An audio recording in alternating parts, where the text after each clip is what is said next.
is Keith Conforti, and I'm a fine art photographer, shooting nationally, all around, doing work, photographing places that are derelict and abandoned, trying to capture them before they disappear forever. I was a photography student in college. I was a major in graphic design. Photography was a required course, but I enjoyed it so much I made it a second major. Initially, when I had done like my senior capstone work as a photographer, I spent that year photographing homeless people, drug addicts, people who lived in halfway houses, essentially people who were neglected by society. And I enjoyed that quite a bit. And when I got out of school, I didn't do any photography. I did graphic design. Many years later, I got a digital camera and I wanted to start doing creative photography again, and was walking in Wampatuck Woods through the old Cohasset ammunition annex and absolutely fell in love with the abandoned buildings. Something about them just spoke to me. And that was in 2014, and I've been photographing as many locations as I can find ever since then. These spaces are, they're leaving us quickly. They reflect an aspect of life that is either no longer with us or rapidly disappearing. Things like mental institutions, hospitals, prisons. Gosh, I've been in so many different types of buildings where their purpose in society has kind of become derelict. So to me, I'm kind of on a historical mission as well as a creative mission to capture these places, show them with some dignity, and create some interest and create a conversation about them. I'm going to run out of things to shoot pretty soon. I'm going to have to find something else, especially in this part of the country. It's becoming more and more difficult to find locations that have impact and meaning and resonate kind of universally. I typically don't photograph abandoned homes. Those stories are too personal and too intimate. They don't resonate across a larger audience. But when it comes to old vaudeville theaters and things like that, they speak more universally to people, and I like engaging people with those visual stories. Thank you very much for coming out. My name's Keith Conforti, and this is a small portion of the body of my work. This exhibit I have entitled Forgotten But Not Gone. And we're all accustomed to the term gone but not forgotten. Many of the places that I encounter, it's quite the opposite. They are still with us, but nobody really thinks about them anymore. So for me, that creates an opportunity to capture them and tell a story with them. Usually what ends up happening when people see my work is there are lots of questions. So this presentation is going to kind of center around that. And hopefully you've had a chance to look at some of the work, and many of you know my work, and you may have some questions. So let's get started. The questions can be of anything. We're going to cover quite a range today. But before I get into the questions, I'll just tell you a little bit about me and my work. I'm a local South Shore resident in Cohasset. I've been photographing creatively for a little over 10 years. Started out studying photography in college and set it aside for many, many years, and then revisited it later. After learning film, I moved on over to digital and started to look for creative outlets, and abandoned places became something that I found very attractive and appealing, and a passion. I just have a passion for them. So these days I create work and enter it into shows and competitions, and member of several art societies around the South Shore, and I generally enter work throughout the year for different competitions. And I've been fortunate to win a few awards.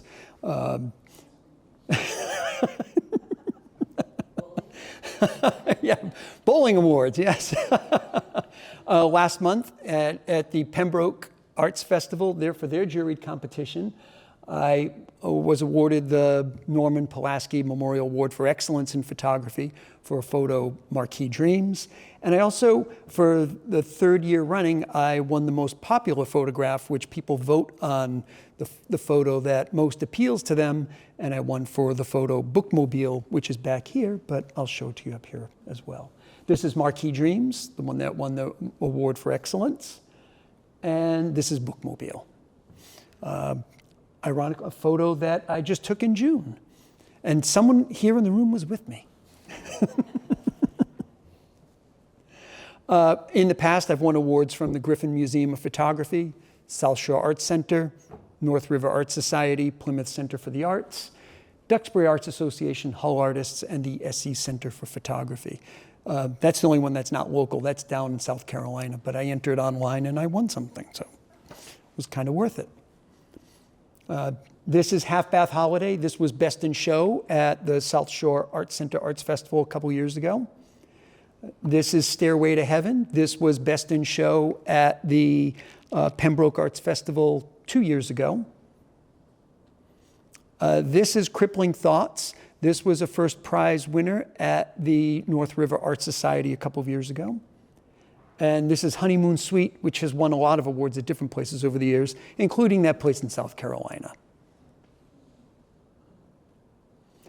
So, a lot of people ask me what my process is. It really starts with, a good plan. And that starts with having the right gear. Then from there, it's trying to find these locations and planning to access them. Then in shooting them, then the art kicks in. It's trying to select the right photographs, the ones that tell the story. I take thousands of photos, so organizing is definitely a big part of what I do with my work.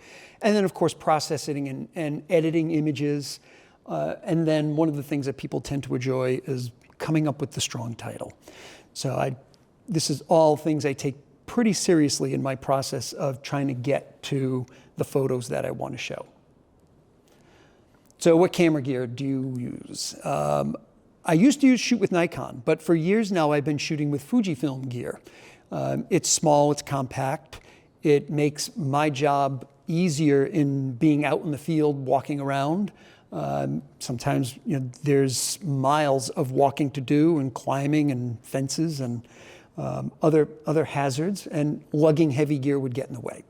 So I tend to use gear that's very tiny and lightweight, but it's also of exceptional high quality, so I can still capture images of this nature and with this clarity and sharpness.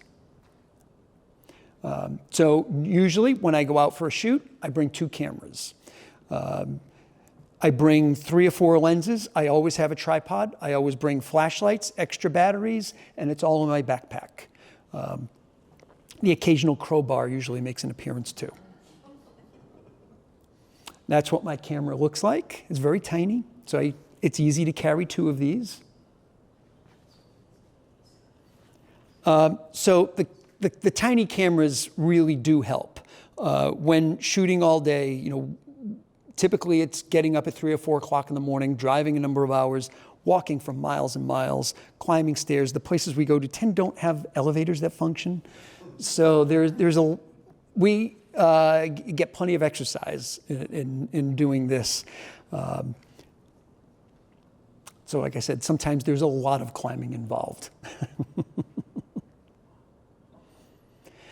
All right, this is one of the questions I always get. This is the $64,000 question. How do you find these places?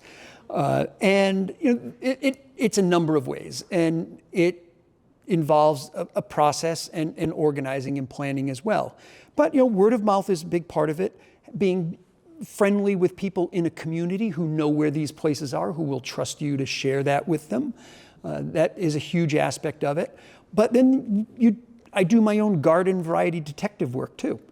I use Google satellite images, constantly, where I will look in a city. Let's say this is in Massachusetts, but in places where I suspect there would be, a worthy location, I will look at on Google Maps and look at roofs. I'll look at parking lots. I'll look at roads, and I'll look for like really cracked pavement, roofs that have holes in them.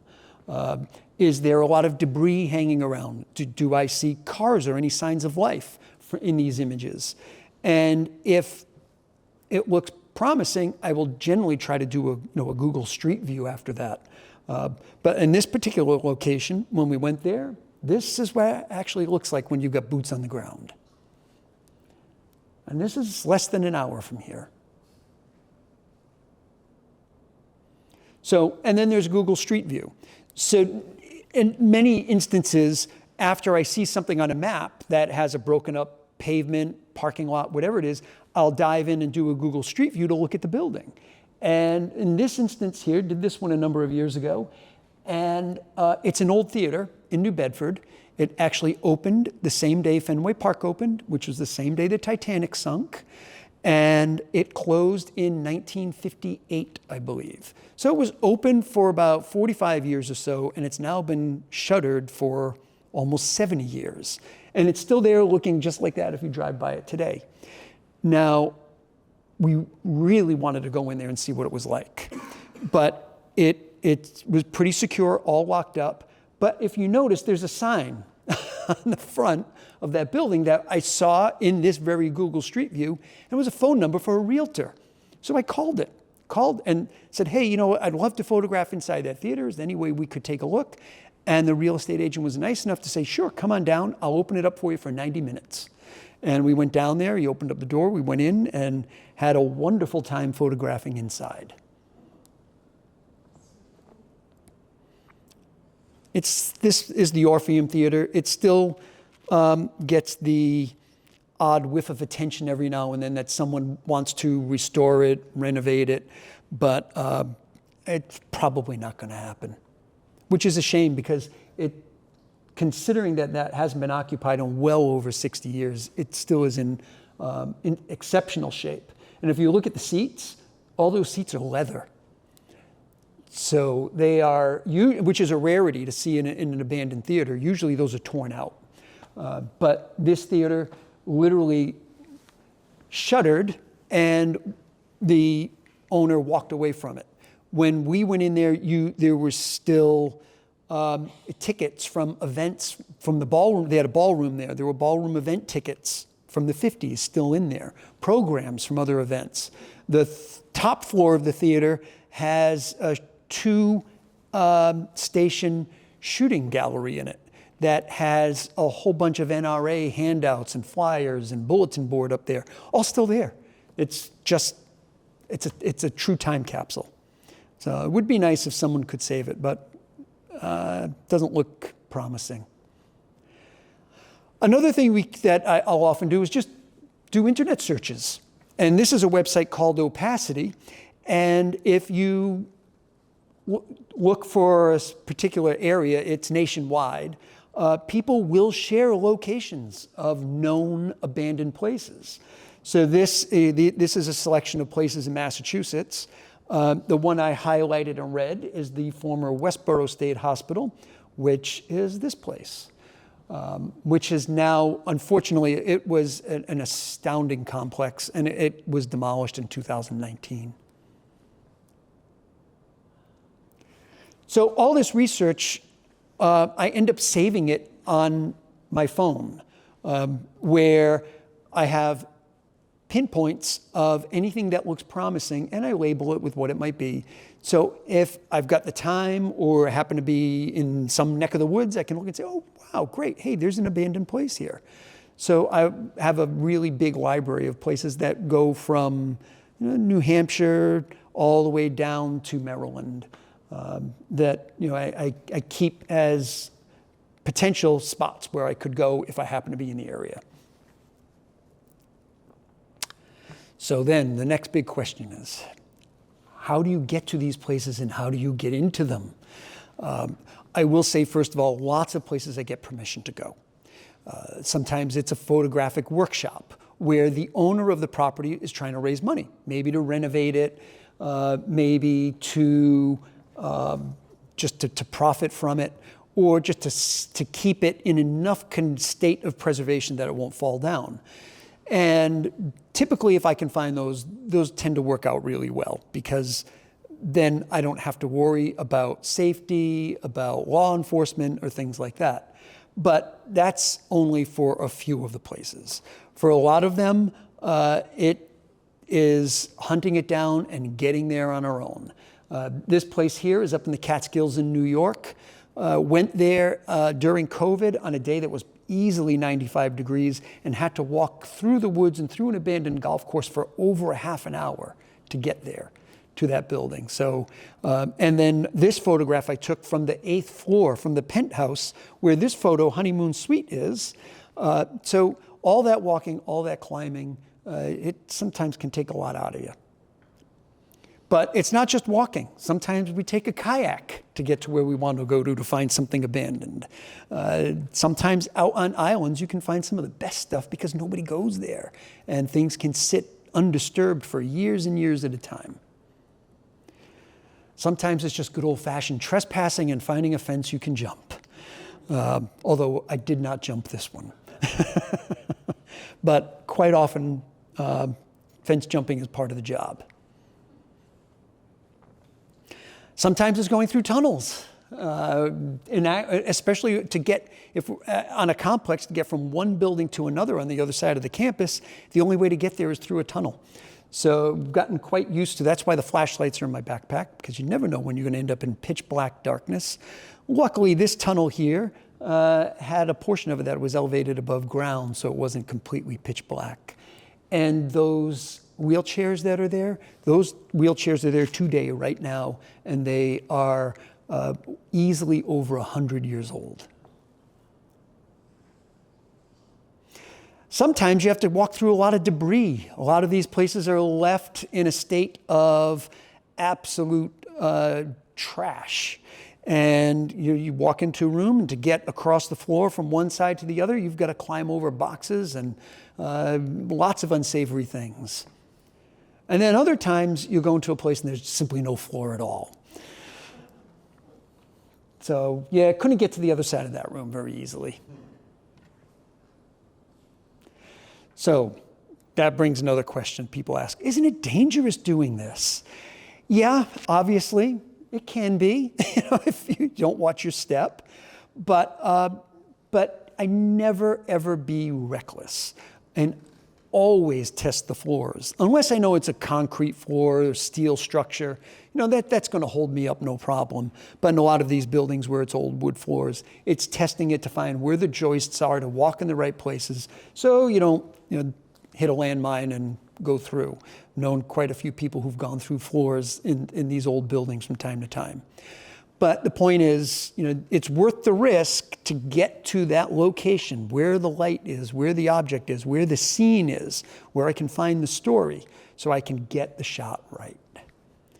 And that requires climbing and moving all about, fire escapes, church balconies, crouching down in the middle of a field of an old abandoned train station. I was not going to the restroom there. I was taking a photo. And sometimes I still do street photography and get out and photograph the characters out in the street as well. Another big question. Have you ever gotten caught doing this? Yep, I have a few times. But so far, no arrests, no summons to court.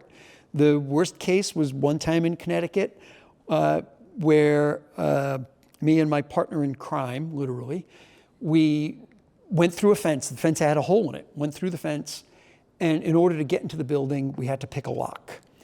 Well, we got in the building, we're inside, we're photographing, and we see the grounds are now have some people in green uniforms with dogs because they suspect someone is in the building. Now, where we were is a public park that has 2 old sanatorium buildings on it, and someone saw us in the park and called the police. So we were in this building. We got lucky, they brought the dogs to the other building. So we had a chance to get out of the building we were in and scamper away. So we thought we could outsmart them by going down and to the beach, because this was a seaside location, and just go along the beach, and we figured we could outflank them and get back to the car. We get back, we do that, start to come up toward the car, and there's more police, and they're like, hey, you guys been in the buildings? No. We got a call. Someone's going through the fence. Oh, yeah. We went through the fence because I wanted to take a picture without the fence in the way. You go in the building? No, we didn't. It's like, okay, let me see your ID. Give him the license. He looks at it, he's like, damn, you're older than me. And we knew we were safe at that point. So, but he walks us back to my car. They had 2 cruisers blocking the car in. So even if we'd gotten away, we were not going to get away. And they made us sit there for a good half hour while they wrote up, luckily, just a civil citation for walking in a restricted area of a public park. And it cost $75. So that's probably the worst that's ever happened. But run into state police in Maryland, lots of security guards. But when you look old, like me, it buys you a lot of sympathy, because I think they know that I'm not there to harm. I'm not going to be setting fires, breaking windows. That, if anything, I'm just there to appreciate what's left. And it's usually bought a lot of good credit for me from the folks in law enforcement. Another common question: do I ever run into anything strange? Anything that would spook you? And I always answered and said, you know what? I really don't believe in the paranormal stuff, because if I did let my brain go there, I'd be too afraid to go into these places. So I tend to just keep that blocked out. But having said that, I will tell you one story. It was in this room. This is in a former nursing home in, of all places, Sleepy Hollow, New York. And it was an old Great Gatsby era mansion, beautiful, beautiful structure. And at the end stages of its life, it had been converted into a small nursing home. And we went into this room. I set up my camera basically where, at the same vantage point as you see, just, of course, at eye level. The door we entered the room in is to my back. And the room is a square. So to the left, over here, is a hallway with a common bathroom and another room. On this side, this is a hallway that goes all the way, traverses all the way down there, and goes across the hall to more rooms. So I set up my camera right here, and I'm photographing this stack of mattresses. And the person who was with me went out this door. Now, I ultimately closed that door because I wanted the doors closed to just focus on the mattresses. So while I'm photographing that, from off in this direction, down this way, a huge bang. Huge, like someone was dropping a chest of drawers. And immediately I think, the guy who's with me, David, that he's up to no good. So I'm like, hey, David, what are you doing? And David comes from this door, but from the right, from further down the hall. It had been nowhere near where the sound I heard was from a completely different direction. So I asked him if he heard it. Yeah, I heard it. I thought it was you. I'm like, no, I thought it was you. I'm like, because the last thing you want to do is make a lot of noise when you're in these places, and you don't want to get caught.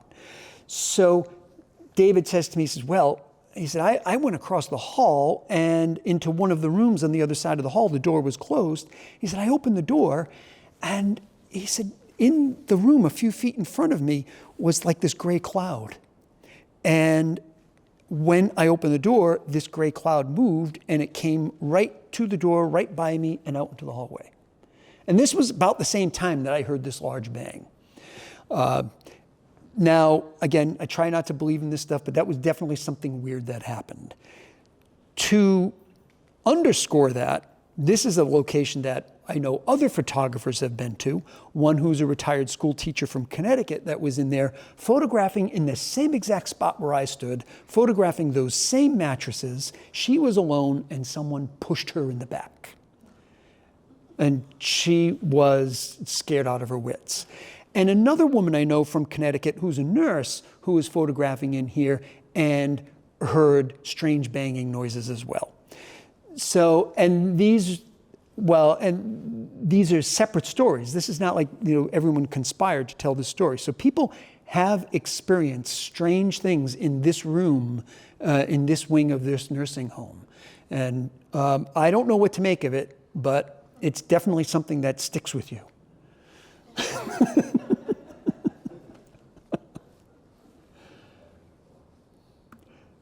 All right, so how do I keep my work organized? I shoot thousands and thousands of photos at dozens of locations. So I store everything in organized folders by location so I can revisit them from time to time. Because a lot of times I'll take photos that I won't even look at until months after I've taken them. I kind of want them to age and fade from my memory a little bit so I can see them with a little bit of a fresh eye. So I organize them like this until I have time to go and check them out. So I just brought up that red outline. So this is my folder of photographing around Fall River. So if I double click that, all the photos that I've taken in Fall River are stored there. So if I'm curious about revisiting what I shot there, then maybe I'd find a nice image. I can always go back and revisit it, and it's labeled, and I can find things readily. So how do I choose the photographs that I want to print on these metal plates? I'm usually looking at the photos for a combination of good storytelling, strong composition, and evocative color, contrast, or lighting. A good photo will have some elements of all three working together, conspiring to make the photo better than what it was when I was actually there shooting it. A lot of people ask me if I alter my images. Nope, I never do. Props, I get asked about props a lot. I do not bring props along.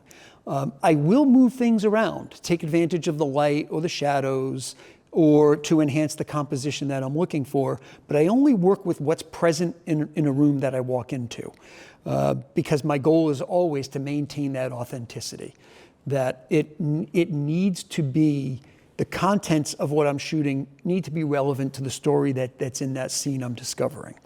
As far as editing, I only edit to correct exposure, color, sharpness, distortion, really nothing beyond that. I just want to make the photo look the best it can look in that state that I photographed it.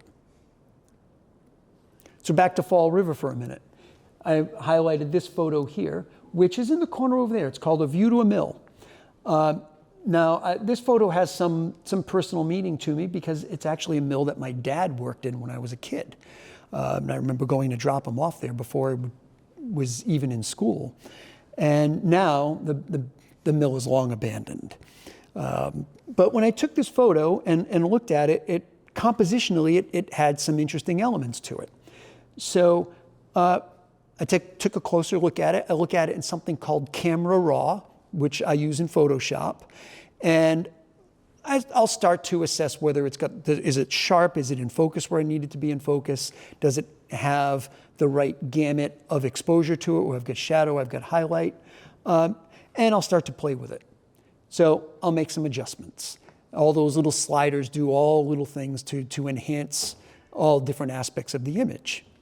And when I get it to a point that I like, then I'll open it in Photoshop and start taking a closer look at it. Now, I mentioned I will correct things like distortion.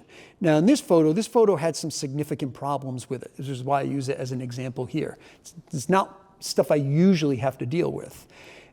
It was a sunny day, but I was photographing in the shadow of the mill. So much of the photo was bathed in very, very low light, but as a result, the sky was overexposed, and you can see it's pretty much white.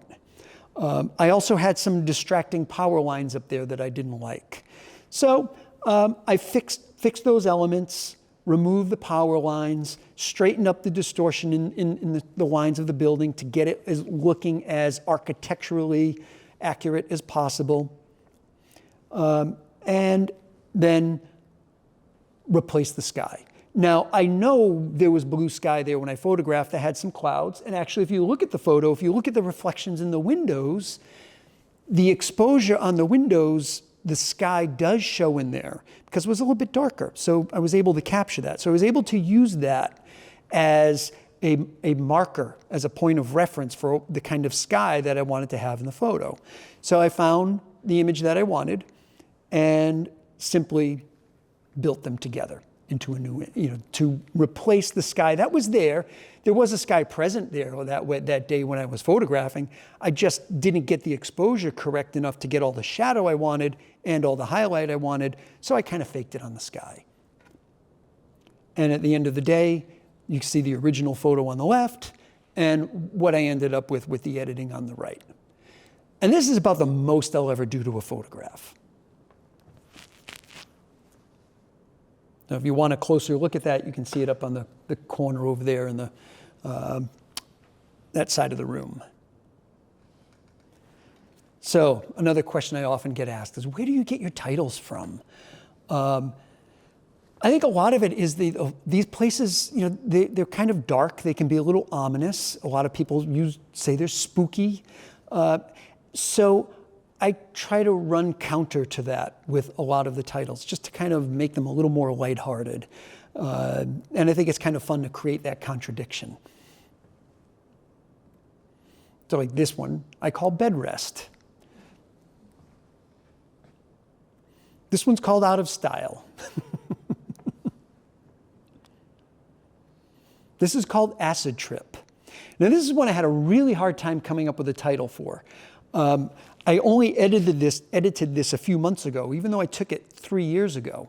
And what I really loved about it was that the rotting flesh of the walls. It really looks like a room in serious state of decomposition. So in working on it, I did not know what to come up with for a title. I struggled and struggled. And I gave it some weak title, something about the chair. I forget what it was. And I went and I printed it and I entered it into a show under that weak title. And I'm looking at the metal plate. It's here in the room on the wall right by Noah. And as I'm looking at it, for the first time, I really read the graffiti. And Lorenzo St. Diego went in there and spray painted his name on the wall. And then someone came along and took his initials and spray painted LSD on the wall. As soon as I saw that and I saw the rotting decomposition of the state of the wall, which made me think it was almost like acid eating the walls, well, what do we all call LSD? Acid. So it just immediately became Acid Trip. So that's an example of how I can sometimes arrive at the titles in my photos. This one's called Vine Dining.